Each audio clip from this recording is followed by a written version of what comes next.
thanks for coming. I'm Rachel Callahan. I've been a member of the church for many years. I have been in Moms in Faith on Friday mornings. I run the inclusion team with Heidi Jean, who's my co-chair. So if anyone's interested in joining the inclusion team, we're always looking for new members. I also am on the board of directors for Pillars Community Health, and then I have a full-time job as a people operations lead at Crow, which is an accounting and consulting firm, a global firm. So I do a lot of inclusion work, diversity, equity, belonging, things like that. So I pulled together this first sheet, which I'm going to kind of walk through. I thought that would be really helpful, but I'd love for this to be just very casual, very interactive. I do have a bum ankle, so I may sit down for a bit, because not to throw anyone off, but we just really wanted to kind of talk about what inclusive language looks like and feels like in 2023. It's very different than when I was growing up or when all of you were growing up, right? Things our parents taught us or things our grandparents say. We really have to think about checking those and making sure that it's respectful for all. And so these are only 10 to 15, 20 minutes of tips. So there's a lot more research to be done individually yourself. I'm always saying it's so good to try to expand your inclusive mindset. Things also change, new things come up, and so you want to just kind of keep tabs on those things. If you Google inclusive language, if you Google graceful communication, you're going to get a lot of information on that. So I got this article on why inclusive language matters and think before you speak was perfect. I did a little tweaking, but it really talks about how you incorporate phrases and expressions that are welcoming to all, right? When I say all, I mean all races, all genders, all people, right? Of different abilities, of different learning styles, of different illnesses, things like that. So before you say anything or write anything, kind of step back and think, is anything in this going to be offensive to anyone? Or is this sensitive in any way to anyone, right? And I'm not saying you have to think 5 minutes before you say anything to anyone, right? But just really kind of thinking through some of the things we've always said, like, oh, he throws like a girl, right? Or those sayings, oh, this is so OCD of me, right? Of how I load the dishwasher. Well, that is hurtful to people that actually are struggling with OCD, right? And throwing like a girl should be a great, strong, amazing thing for a girl, right? Not to be offensive for a boy to say it's a sign of weakness to throw like a girl, right? So I'm just going to kind of go through some of those things, but I think just thinking about, am I inadvertently leaving someone out or wronging someone in anything that I say? Another one is, and I've struggled with this one so much, is hey guys. Or you guys, how are my kids had friends over yesterday and I was like, hey guys, do you want snacks? And I was like, hey y'all. Hey everyone. Hey girls and boys, but then it's also like there are kids that are on their own journey of gender, right? So you have those that are trying to figure out if maybe they're non-binary, and we'll get into some of that, right? But even by saying girls and boys is not inclusive to all. So I really kind of think about how you word things so people are more comfortable with wherever they are, right, in their life. Another one is familial status. So we were doing a lot of work on the parent-teacher organization at the elementary school, and we were saying moms and dads. Well, we have kids that have guardians, we have kids that are being raised by grandparents, right? So caregivers, those general terms that make all kids feel included, right? Or they've lost a parent, right? So you have to be sensitive to some of those things, like a mother-daughter dance. Very non-inclusive, right? It's a loved one dance. Bring whoever you want to dance with, right? That might be a grandparent, that might be a neighbor, that might be, just a special person to you. So some of those things I think in church especially, we have to be conscious of. Using things, or using terms like spouse or partner versus husband or wife, right? They might even have a life partner. My sister has a life partner, right? And that's her choice to have a life partner. She is not going to get married, or she will never have a husband or a wife.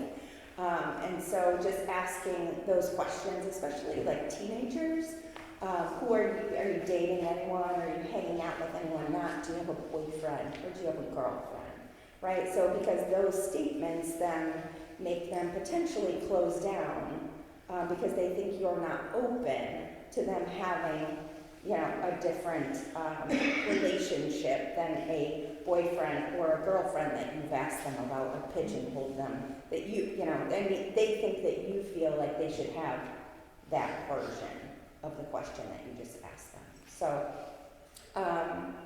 other things are chairman, mailman, fireman. My daughter always corrects me if I say that, the fireman or the policeman. She's like, women can be police women and, police person, male person, but it's interesting that we talk a lot about inclusive language in our house, but my daughter is still picking out those things in the world that, now she sees as, very male dominated.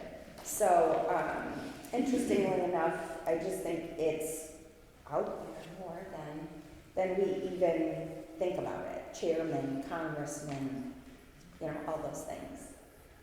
Any questions so far on any of that? No? Good? Okay. The other thing around, I know this, we have kind of similar faith, but when you're out in the world, there's multiple faiths, there's multiple holiday celebrations, so just being conscious of not everyone wants to hear that you're praying for them, or that, it's Merry Christmas, or, right, everybody's not celebrating Christmas, or Christmas may be a hard time for them, right? It's not merry. Or it's not something joyful. So it's happy holidays, or have a nice break, or see you in a few days, hopefully it's joyful for you. Like very general, I'm thinking of you, or positive thoughts are being sent your way versus I'm praying for you and your family, right? So you don't want anyone to feel like anything you say makes them comfortable because of their beliefs or non-beliefs, right? So just things to be conscious of. The holidays we talked a little bit about, also terms like OCD, ADHD, addicted to. Be careful and kind of using those as slang terms, or terms that we talked about, like loading the dishwasher. I'm so OCD, kind of things like that. Because also your kids or others are learning from the things that you say, right? And so we want to be careful of all of that. Steer clear of using words like blind, deaf, insane, lame, nuts, like things like that also in just kind of the slang term of it. The other thing is to use a negative term with a positive term, so they're awfully good. This is confusing for those that might be on the spectrum of autism, or don't speak English as a first language, right? They're like, wait, is it awful or is it good? And it's very kind of confusing. So kind of watching that a little bit. Also, terms that were used kind of back in the day, if you will, like grandfather in, things like that actually refers to a term from the 1800s that described a way to prevent Black Americans from voting. So in certain, in certain circles, terms like that are traumatic or give them pause. And we, again, don't want anyone to feel uncomfortable. So if you ever, I research those kind of terms all the time. Like, it's black and white, right? Like when people say that, that's offensive to some. If you look up some of those things where, if you start to question some of these, you're going to see right where you're like, ooh, I need to look this up because this, this gives me pause. And when you look it up, probably 80% of the time, it's going to be offensive to someone. So if it gives you pause or you start to think, I'm not sure that's inclusive language, Google it and you'll see that more than likely it's not. So I wanted to move into pronouns unless anyone has any questions on some of kind of the general inclusive. Yes? Rachel, you kind of giggled about y'all, but that's actually being used, isn't it? Yeah, it is. Yeah. Yeah. Even in emails and things like that, all like, hello team, hey all, when you address a group, hello friends, right? Things like that. But yes, y'all, you'll hear it more in the South. But I have a colleague who's in Denver and he uses that all the time. He just says it's easy, it rolls off the tongue, it's inclusive, and he runs DE&I for the firm. So he just decided that's going to be his welcome, all times because he knows people, like it. It makes him feel comfortable. So, yeah. If anyone is wondering, the plural term is all y'all. All y'all. Yes, when you were trying to get all y'all. I like it. It does make me giggle. It's like a all y'all. Yeah. So, any other questions? That was a good question. I'm happy to answer anything. This is a safe space. Okay. I do have a question. Yeah, sure. About when you're talking about the ableist things, like blind, deaf, and saying. Yes. You're talking about using those in a slang way, right? Yes, like when you're not really those things. Exactly. Like, I must be deaf because I, couldn't hear that or something like that, right? We just don't want to talk about it in a way that is maybe belittles kind of the struggles that come with that, right? That it's real and that we're not just kind of making fun of it, if you will. Does that make sense? Yeah, it's just because how are you supposed to talk about, like when you say, I know it's always changing, a person with disability, so that. Yeah. Are we gonna get into that a little bit? We can, yeah. I'm interested to know what is the way that is. Yeah. Certainly the most inclusive. So I actually found this online, and I thought it had some really. So this is the other handout. It has some. It goes deeper than we have time for today, but I thought it was a good read for y'all. And in the back, I actually learned from the being able section. I thought that was really good. That it's a person has a learning difference, or they're differently abled or uniquely abled. I kind of like that one because it's positive. But the outdated terms, special needs is on there, and I really thought that was kind of okay. But after seeing it on here and then doing my own research, it is offensive to some. So those outdated terms there, handicapped, slow learner, special needs, mentally impaired or disturbed, has a defect, and of course retarded, those should kind of move away or move on from your inclusive language bucket. What about if someone is blind or is deaf? I know you don't want to use that because that defines them fully. Yeah. Right? But if they have that they don't have you know what I'm saying? Yeah, I think you could say they're, you know, differently abled with eyesight, or uniquely abled with eyesight, or, you know, I think it's okay to use blind or deaf when it's true, right? I don't think somebody that has those fully they're not gonna be offended by that, right? Especially if you're coming, I think all of this, I should have started with this, if you're coming from a place of care, right, and a place of empathy or a place of help, you know, people will recognize that. They'll recognize your authenticity, and if you stumble or you make a mistake, you just apologize and you move on, and you don't make a big deal about it because, you know, that just makes it more embarrassing. And you try harder next time, right? And you do right next time, and they will see that, you know, you're trying. So, yeah. I think too, it's important to, like you said, approach things with grace, but then also recognize that people have individual preferences too. So I know that idea of like person first as opposed to disability language, like you are an autistic as opposed to a person with autism or an autistic person. All of those portray different degrees to which the autism is a part of who you are. And some people put it at the end, it is who I am. It's kind of my superpower. It's something that I feel, you know. So in different situations, I think that the pendulum is swinging of person first is not always what is appreciated or wanted. And so that's where those individual conversations approach with care, saying, hey, we're having this conversation and your autism is relative to the conversation. How should we discuss that? Yeah. You know, because that's helpful. Yeah, that's really helpful. Especially in the community that works, or, you know, I was just at a conference and, you know, the person first, but the people on the panel prefer to be referred to as autistic. Okay. And so, like, it is asking the person how they want to be identified. Yeah.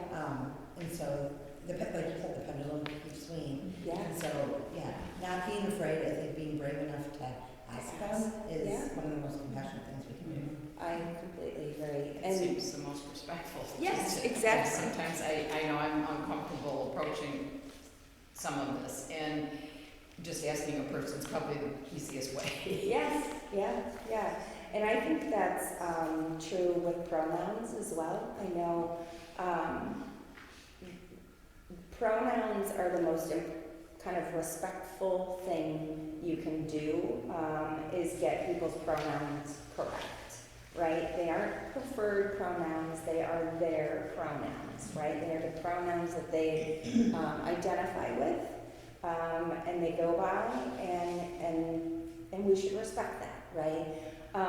But to that point, we don't know somebody's pronouns unless they share with us, and they have to be comfortable enough to share with us. Some people are okay with you asking, some are not. I would say try to start using pronouns in kind of your typical day-to-day when you introduce yourself, right? Like, I'm Rachel Callahan, my pronouns are she, her. That creates a safe space for those that you're talking to share theirs.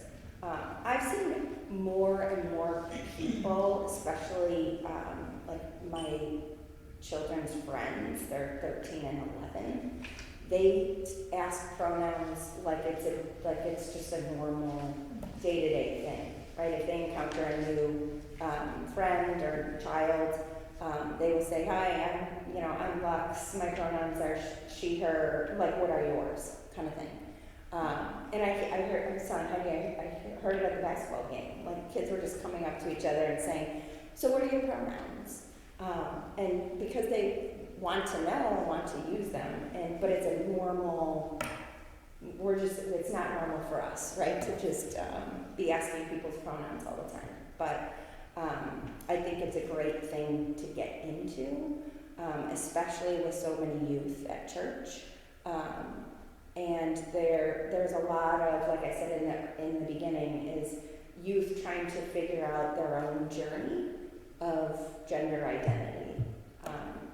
So, yeah. Rachel, what age would that be appropriate though to ask? I mean, For a child, to a child? not that you should know, but like a 5-year-old would know that? Yeah. Okay. Yeah, definitely. But they might not know what pronouns are. Yeah. Yeah. They will know, well, they will know if her, he, him, they, their, right? Like they will know what they want to be called for sure. That's probably something we should put on, you know, like when we do registration for Yeah. Sunday school. Parents. Well, for all of us there, we've talked about that on Yeah. the realm profile. Yeah. Yeah, that would be great. And I love that, so we have them up here, so that's really helpful, I think. I think the other thing with pronouns is if you happen to say one, right, in a conversation, and you're corrected, again, it's something you just apologize for, and then you change the pronouns that you're using for that individual. If you don't know pronouns, but you know their name, you can always use their name to replace pronouns, right? So that's more respectful to keep using their name than to use incorrect pronouns.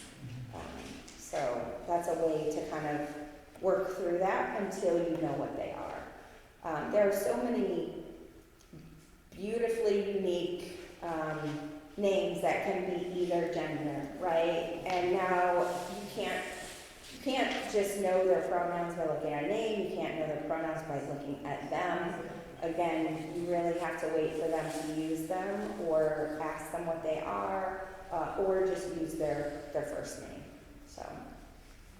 Well, for example, we have a couple transgender kiddos in our church, and there is one particular child who is she, her, in first grade, but her parents aren't together, and her dad cuts her hair, and it really bothers her because everybody assumes she's a boy, but she wants to go by she, her, and has changed her name at school, but her dad, every time she's in her dad's house, as her hair grows, cuts it. So that's an example of where you might not know looking at her, Yeah. but it really bothers her, and she is 6 years old. So I know it's tough when they're little, that's hard to and they might not know pronouns to your point, but she knows she's, Yeah, feels like a she, actually. for sure, so. Yeah. Any questions? So there was a recent fire, did you catch the story about the university fired 2 employees for including their pronouns in their emails? Really? Yeah. And they weren't even There was a- transgender. I mean, they No, just they included them as just assigned included it, position, yeah. And they got fired. Yeah, Yeah. their names were, Was it, is it a private? Yeah. News of Christian. yeah. And the So names, there are beliefs probably that come into that maybe they have signed on to in a contract or something that possibly they went against. I don't know, which is too bad because those professors are trying to, when you put your pronouns in your email signature or LinkedIn, you are saying, I am a safe space for you to share your pronouns with me, and that I will be welcoming to any pronoun that you share with me, right? And I think that's a very beautiful thing. I think there's a misconception that putting pronouns in your email signature means that you identify as LGBTQ+, right? That you, and in no way does it mean that. It means these are my pronouns. This is what I want to be called, right? But it also signifies to the LGBTQ+ community that you can share that you are he, him, you can share that you are they, them, and I'm going to call you by those pronouns that are yours. Yeah. I think it's important to note too that it goes beyond that language. So you haven't done the work if you just change your email signature, because the worst thing that we can do is create a misconception that we're in a space of welcoming and opening, because in some spaces, I am a college professor at a different university, and the expectation is that we do include our pronouns, which I love, Yeah. but some people do it but don't know Right. why, or don't have, so we don't want to inadvertently create a space where someone's like, but you have this practice, I thought that you were a person I could talk to about this. Uh-huh. So just adding the he, him, or whatever doesn't do the work of, Very true. I'm also safe zone trained, I also have, Right. like, I am an authentic ally. Right. I am going to be that for you. yeah, so I would just hate for people to be like, oh, I went to, I talked to Rachel and now I use he, him, but I don't truly understand what that means that I'm putting out in the world Yeah, you have to really believe, or you have to be a safe space. Right. Right? If someone does come to you and says, well, why do you put those pronouns in there? Or, well, mine are they, them, right? You have to be okay with using they, them, right, for that individual. Any questions on pronouns? I know there's usually many. Again, this is a safe space, so you can ask. Yeah. I would just add, they're able to change. Exactly. And so like when you do have forms, it's important, like if it's a yearly or whatever they do, to have that on there and check it, because they can change. Yes, pronouns can change, absolutely. I think gender identity is a journey for some that is lifelong. I've had colleagues who are going through a gender transition, weren't sure what pronouns they wanted to be called at the end of the transition, which usually takes a bit of time. So went with they, them, for part of the transition, and then decided when they were ready, that it was going to be she, her, which was different than the genitalia they were born with, right? So at work, it started with he, him, went to they, them, and then there's, she, her. Now, not saying she could go back to they, them. That could be more comfortable for them in a year or two, depending on their journey. So they can absolutely change. And again, if you are misgendering them, it's not going to be offensive, right? But they are going to correct you, and then you're going to, make that change going forward. So. Can you kind of explain the they, them concept and? Yeah, so they, them is typically a non-binary gender identity. So in social terms, right, they don't identify with the social constructs of female, right?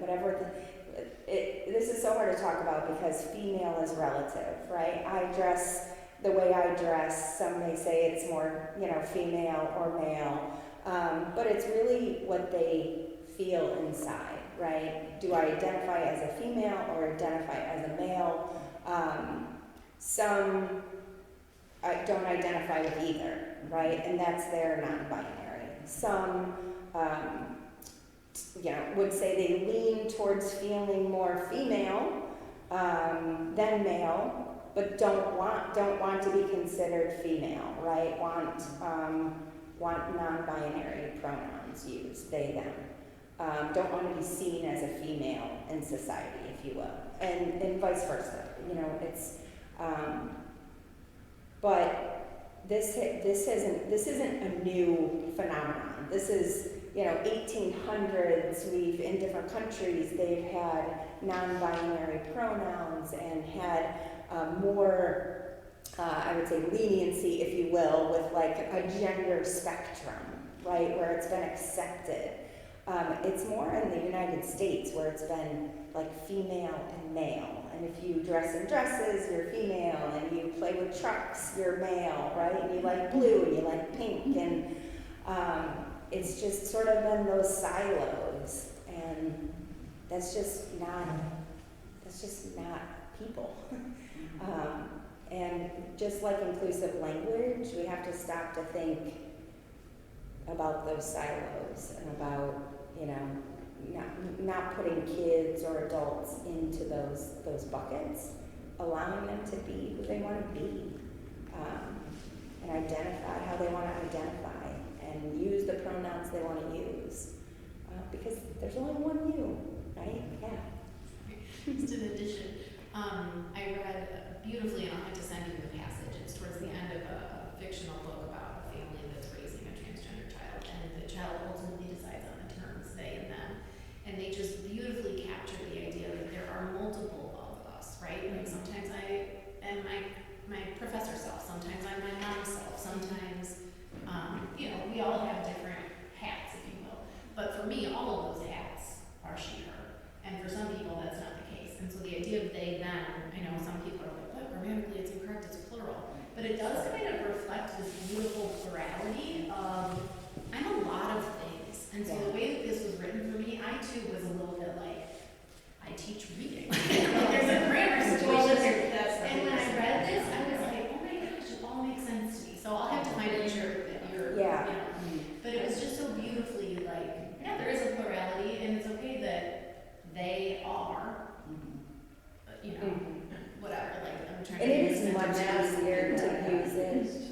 heart tripping up, you Yeah. know? Yeah. You're It a, takes practice. Yeah. how do I say, they is, you know, because you're singular, but you're a they, you know, Right. so they is. It's easier when you start doing it to say it verbally, right? Because there are times we use they a lot, like, you know. Somebody left their bag. Right, yes, Like, that's exactly. grammatically not correct, but we say it all the time. We say it all the time. So we're using they are, Oh, but, they Yes, are, they are. Mhm. which is a plural form of the verb. Yeah, you have to look at how it's written, Yeah, like they right? are running late Yeah. instead of they is running. Yeah, you Yeah. absolutely say are. Yeah. Because it's a, I mean, you just go Yeah, with it. it just flows, Exactly, yeah. right? We're Yeah. never gonna say they. But it's not, yeah, but you're not saying it in a plural, Right. yes. Do you remember, it's like Chase, that came a couple of years ago? Mm-hmm. And it was interesting because he had done his, what was it, his thesis on like gender and Jewish historical scriptures. And it was like, I think he said there used to be like 8 terms for different genders because it wasn't considered one or the other. There was a whole fluid spectrum, which I thought was really interesting to learn more about the history. Yeah. Yeah, it's much easier than you think when you start, you know, just using it. And again, you can use somebody's first name to replace it until you're comfortable. And I would say just practice it a few times. You know, just have write a few things out, right? Instead of Rachel or she, you know, change it to they. And just practice a few times saying it, you know. Yeah. Any other questions? All right, I am think that happy. it would be hard to ask someone their pronouns. Like, I love that the kids do that and like they introduce theirs and then it's such a natural thing. But, you know, when you're really wondering, but, you know, I feel like it would be weird to say to someone who, you know, and looking at them, I'm thinking they might have a different, I think it would be hard to just say that right off. I think you just introduce yourself using your pronouns Yeah. and that opens a space. Yeah. Because it is That only person, about. Because I don't know that I would do that all the time. It just doesn't seem natural. Yeah, I mean, that is not received as being invasive. Like, Right. I don't Yeah. expect think people like, to ask me, like, Right. I don't know. The first But- time that I meet them, But that's I probably why sound like you an old would person use- saying that. If you use yours, Yeah, like if you introduce yourself, hi, I'm Rachel, my Yeah. pronouns are she, her, usually you will get a response, like, Yeah. hi, I'm Pat, Mhm. like, you know, he, him. yeah. Mhm. Yeah. Oh, yeah. So it does feel uncomfortable for a while, but once you get into the groove of it, it's actually pretty easy. But you do have to feel out if asking for pronouns, right? It can be invasive for some. So in those situations, or if it's a very new situation and you're meeting this person for the first time, I would use yours. I would say your name, use your pronouns, and just see if that. And again, they might just say, my name is Heidi. And you're like, okay, I don't know the pronouns, so I'm just gonna keep saying, Heidi. oh, Heidi, yeah, you know, but we do that conversation all the time with people, so you can remember their name. Mhm. That's what I do as a trick, right? I'll say their name like 3 times in the 30 seconds I'm talking to them, but.